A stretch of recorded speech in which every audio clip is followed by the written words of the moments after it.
سو اگر آپ اللہ کے رسول صلی اللہ علیہ وسلم کی احادیث کی جو کلیکشن ہے کتاب میں، اگر آپ ان کو دیکھیں تو امام بخاری، امام مسلم، دیگر محدثین سے آپ کو یہ سلسلہ نظر آتا ہے کہ پہلا چیپٹر وہ ہمیشہ اخلاص نیت کا رکھتے ہیں.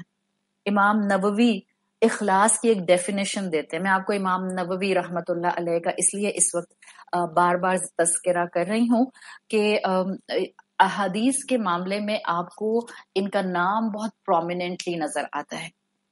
تو ڈیفینیشن امام نووی رحمت اللہ علیہ اخلاص کی دیا کرتے تھے، وفی الاخلاص والصدق والاحضار النیتی فی جمیع الاعمال البارزہ والخفیہ. اتنی پیاری ڈیفینیشن ہے کہ آپ الحمدللہ اگر اس کا ایسنس بھی سمجھ جائے نا تو آپ زندگی میں کبھی بھی اپنی نیت کو خود سے کریکٹ کر سکتے ہیں. وہ کہتے ہیں اخلاص اصل میں انسان کو سچائی کی طرف لاتا ہے. اخلاص ہوتا ہے کہ انسان اپنی سچائی چیک کرے. اخلاص ہوتا ہے کہ انسان جو ہے جب کسی کو نصیحت کرے تو وہ اس سے پہلے اپنی اخلاص کو چیک کرے. That's the important point. اخلاص ہی میں انسان کی سچائی اور اخلاص کے ساتھ ہی نصیحت کی جاتی ہے. یعنی آپ یوں سمجھیں امام نووی کہنا چاہ رہے ہیں کہ اخلاص کے بغیر کوئی نصیحت نہیں کر سکتا.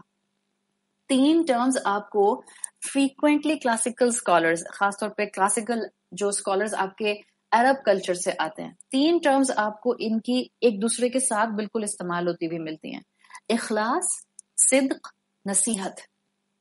یہ تینوں ٹرمز ایک ساتھ اسکالرز کنسیڈر کرتے تھے. دیکھیں عرب کے لیے نصیحت کا لفظ ہوتا ہی اس وقت تھا جب وہ اخلاص سے بھرپور ہوتا تھا. قرآن کے اندر بھی ایک میننگ آیا ہے، میں آپ کو بتاتی ہوں. ہم پڑھتے ہیں سورۃ تحریم. سورۃ تحریم میں آتا ہے یا ایھا الذین آمنو، اے لوگو جو ایمان لائے ہو، توبو توبہ کرو، الی اللہ اللہ کی طرف، اللہ سے توبہ کرو، توبۃ نصوحا. ہم کہتے ہیں کیا اس کا ترجمہ کیا کرتے ہیں ہم کہ اے اللہ کے بندو توبہ کرو خالص توبہ. توبتن نصوحن، یہ جو نصوحن کے الفاظ آئے ہیں نا یہ نصیحت سے ہیں. کیا مطلب ہے توبہ کرو نصیحت والی؟ نہیں، بیوٹیفل کنیکشن آف نصوحن ود اخلاص. توبہ کرو خلوص کے ساتھ، سچی توبہ.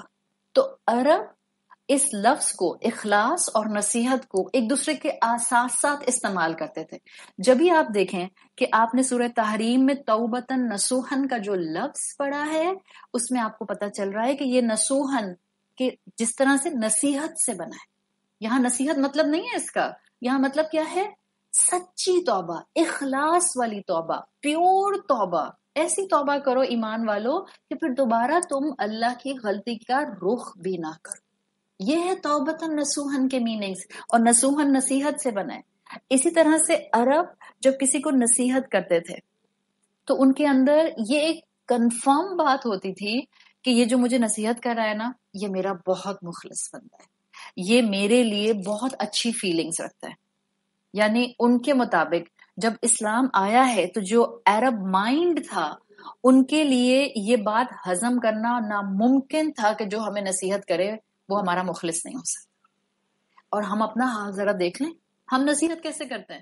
زیادہ تر تو ہماری نصیحت اپنے ہی خاندانوں کے اندر طنز اور تانوں میں لپٹی ہوئی ہوتی ہے. بات تو بڑی اچھی بتا رہے ہیں لیکن نصیحت جو نیت ہے نا اس میں طنز اور تانے لپٹے ہوئے ہوتے ہیں. تو نیت کی درستگی کی اشد ضرورت ہے. اور میں یہ دیندار لوگوں سے بات کر رہی ہوں، آئی ایم سوری، اس لیے کہ دیندار لوگوں کو دنیا میں انوالو لوگ کیڑے مکوڑے لگتے ہیں. دیندار لوگوں کو عمل میں آہستہ چلتے ہوئے لوگ بالکل بیکار کمزور ایمان والے لگتے ہیں.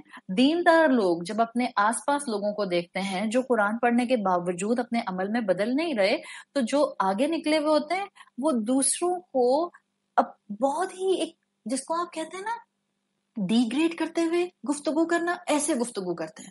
یعنی سیلف رائچسنس کو ازیوم کرتے ہوئے سامنے والے سے ایسے بات کرنا جیسے توبہ اب تک تمہارے ایمان میں اتنی کمزوری ہے.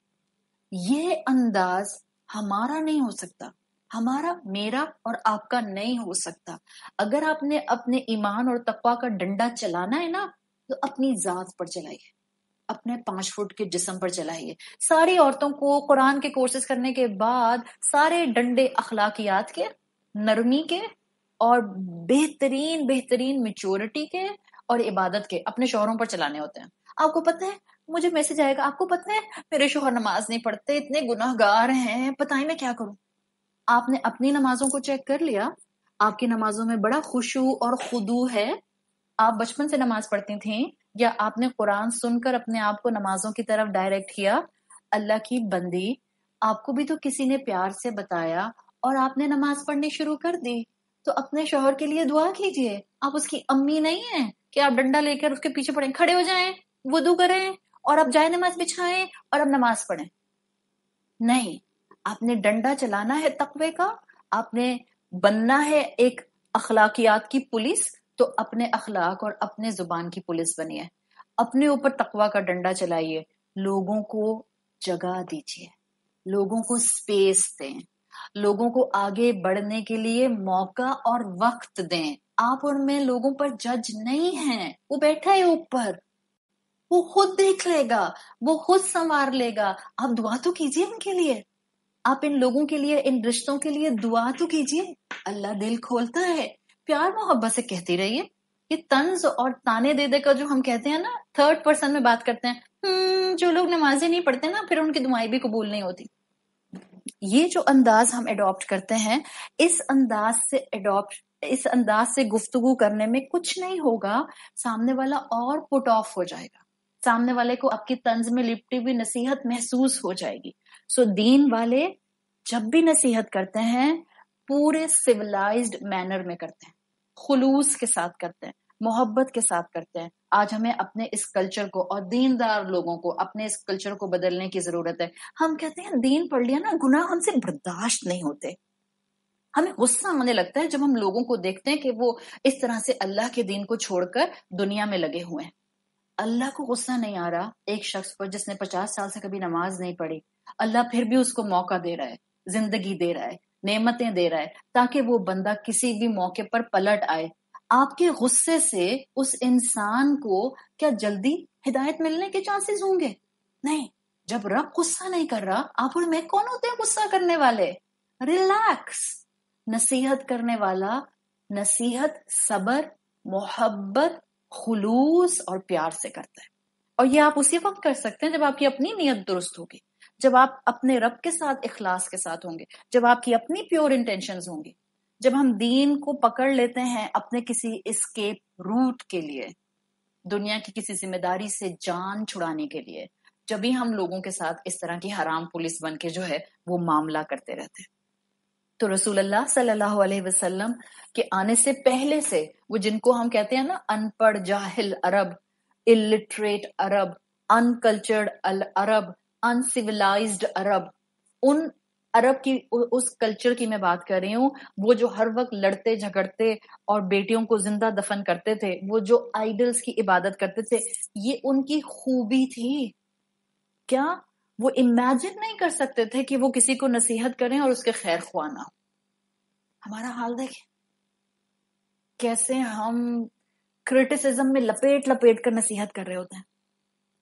عرب کے لیے وہ جو مشرک تھے ان کی خوبی یہ تھی، وہ شرک اپنی جگہ ان کا گناہ تھا، لیکن ان کی خوبی یہ تھی کہ ان کے لیے جھوٹ بولنا امپاسبل تھا. ہم تو مسلمان ہیں، لا الہ الا اللہ کہنے والے ہیں، محمد الرسول اللہ کہنے والے ہیں، اپنی اس زمین کے اوپر ریپبلک، اسلامک ریپبلک سٹیٹ کا ٹائٹل لگانے والے ہیں، لیکن جھوٹ. انا للہ و انا الیہ راجعون. پلیز اگر ہم مسلمان جھوٹ چھوڑ دیں، میں نیرو ڈاؤن کروں، قرآن پڑھنے والے لوگ اگر جھوٹ بولنا چھوڑ دیں نا، اس معاشرے کے اندر بہت تیزی سے نکھار آنے لگ جائے. اتنا جھوٹ، کمپلسیو لائر.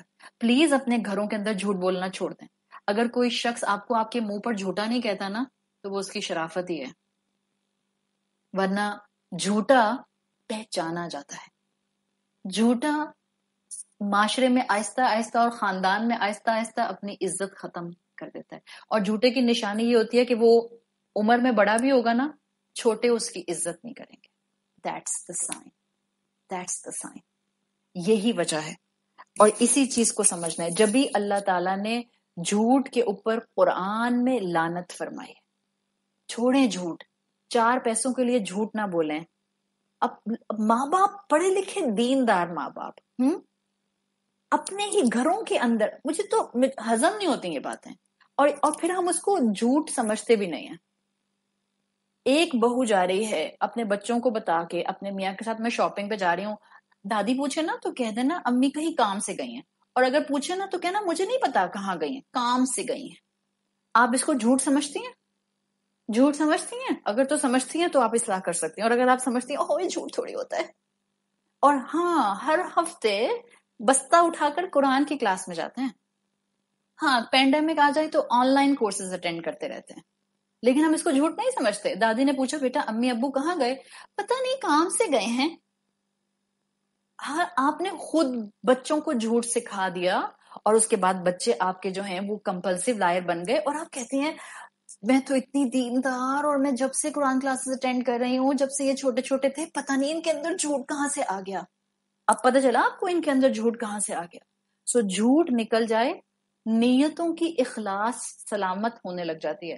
اور اگر یہ حال ہے کہ زندگی میں جھوٹ ہی جھوٹ ہے، دھوکہ ہی دھوکہ ہے، طنز اور طعنے ہیں، اور دوسری طرف ہاں بھائی بڑے لائیو سیشنز ہیں، بڑے کورسز ہیں، بڑے سرٹیفکیٹس ہیں، بڑی مصروفیات ہیں، ایک کے بعد ایک قرآن کی کلاس ہے، تو کس کو دھوکے دے رہے ہیں؟ کس کو دھوکہ دے رہے ہیں؟ یہ ڈس بیلنس قبولیت سے محروم کر دے گا، although آپ کے ایک سائڈ پر اتنی بڑی بڑی نیکیاں موجود ہوں گی.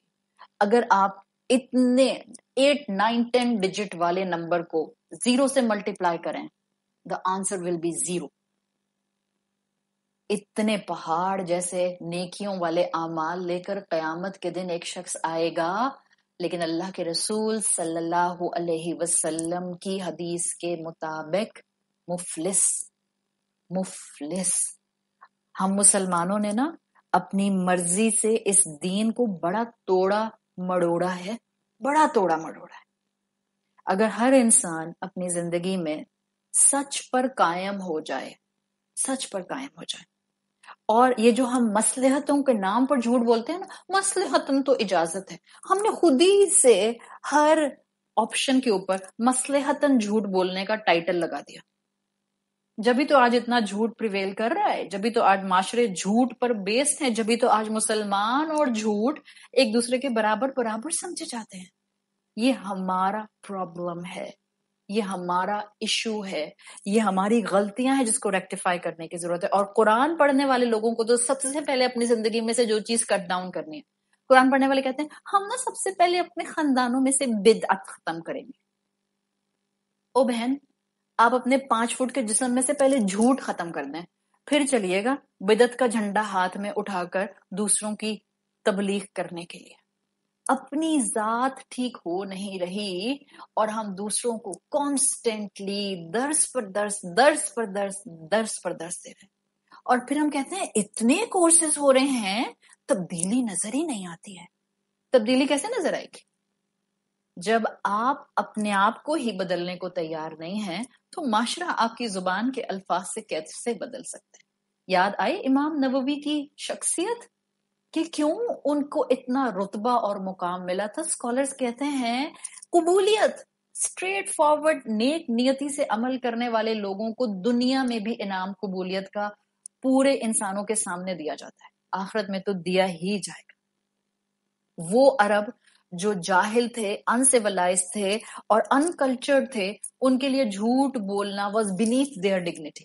ابو سفیان کا قصہ ہم سب جانتے ہیں. جب وہ مسلمان نہیں ہوئے تھے، مکہ میں تھے، اور جب سیریا گئے ہیں اور وہاں کے بادشاہ نے رسول اللہ کے بارے میں ان سے پوچھا، تو ابو سفیان کے ساتھ ان کے قبیلے کے لوگ بھی تھے، فیملی ممبرز بھی تھے. ابو سفیان ایٹ دیٹ ٹائم رسول اللہ صلی اللہ علیہ وسلم کے دشمن تھے، لیکن کہتے ہیں میں جھوٹ نہیں بول سکتا تھا رسول اللہ کے بارے میں. کیوں؟ اس لیے کہ میری فیملی، میرا قبیلہ میرے ساتھ کھڑا تھا. وہ تو کبھی اس کے بعد اگر میں ایک دفعہ جھوٹ بول دیتا، وہ اس کے بعد کبھی میری بات پر یقین نہ کرتے. اور ہم مصلحتاً جھوٹ بول سکتے ہیں نا عائشہ؟ ابو سفیان کے پاس اس سے بہتر کیا مصلحت تھی؟ That was the high time کہ وہ سیریا کے بادشاہ کے سامنے رسول اللہ کو رسوا کر دے، کیونکہ ابو سفیان اس وقت رسول اللہ کے دشمن تھے. لیکن ابو سفیان نے مصلحتاً جھوٹ نہیں بولا. یہ آپ کو اور مجھے آج سیکھنے کی ضرورت ہے. ہماری نیتوں میں اخلاص نہیں ہے، میں یہی سمجھانا چاہ رہی ہوں. ہماری نیتوں میں اخلاص نہیں ہے. اگر ہم ہر معاملے میں مصلحتاً جھوٹ بولتے رہتے ہیں، اگر میں نے سچ بول دیا میری ریپوٹیشن خراب ہو جائے گی، میری عزت خراب ہو جائے گی، سارا خاندان مجھے جھوٹا سمجھے گا. اور اسی وجہ سے ہم جھوٹ بولتے جاتے ہیں، بولتے جاتے ہیں، بولتے جاتے ہیں، بولتے جاتے ہیں، یہاں تک کہ آج پورا معاشرہ مصلحتاً کا ٹائٹل لگا کے جھوٹ بولتا ہے.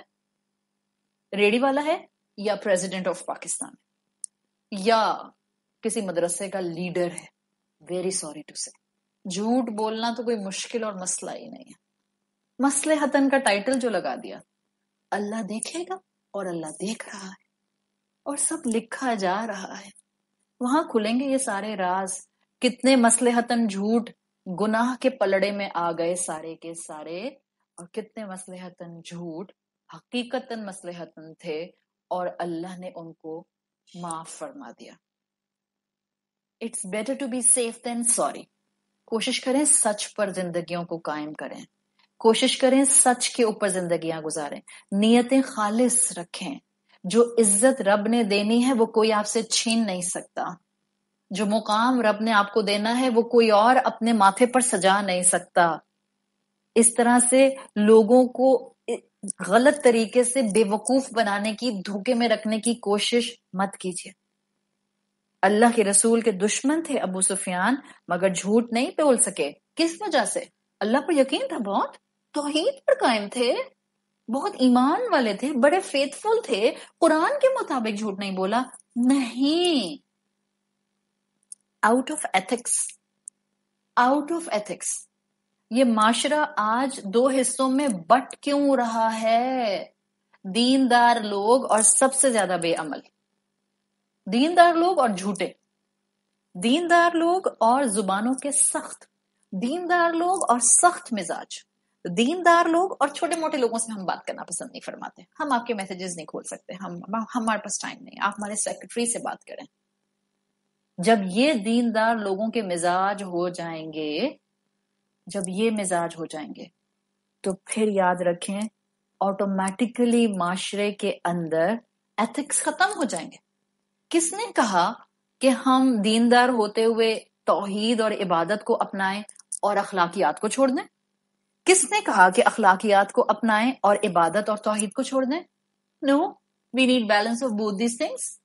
دیندار ہو یا دیندار نہیں ہو، رب کی عبادت بھی کرنی ہے، اخلاق بھی بہترین رکھنا ہے. رب کی عبادت کے ساتھ نیت کی اخلاص بھی رکھنی ہے اور لوگوں کے لیے پرخلوص بھی ہونا ہے. یہ ہے جو آج ریکوائرڈ ہے. اللہ مجھ سے یہ نہیں پوچھے گا ذرا بتانا تو 200-300 قرآن کی کلاسز اٹینڈ کی تھی، ٹھیک تم جنت میں جا سکتے ہو. نعوذ باللہ. اللہ تو دیکھے گا عمل، اتنا علم تھا، عمل کے مطابق تھا کہ نہیں تھا. پلیز نیتوں کو فار گرانٹیڈ مت لیا کریں، بار بار ہر دن ٹھیک کیا کریں. ہر دن صبح اٹھ کر اللہ سے دعا کیجئے، اللہ میری نیت کو خالص رکھیے، میرے دن کے ہر کام کو عبادت بنا کر قبول فرمائیے، میری نیت کو صرف اور صرف اپنے لیے خالص ایسا کر دیں کہ میں جس کی خدمت کروں، جس کو مسکرا کر دیکھوں، جہاں غصے کو ضبط کروں، وہ سب اور سب آپ سے محبت اور رحمت پانے کے لیے ہو.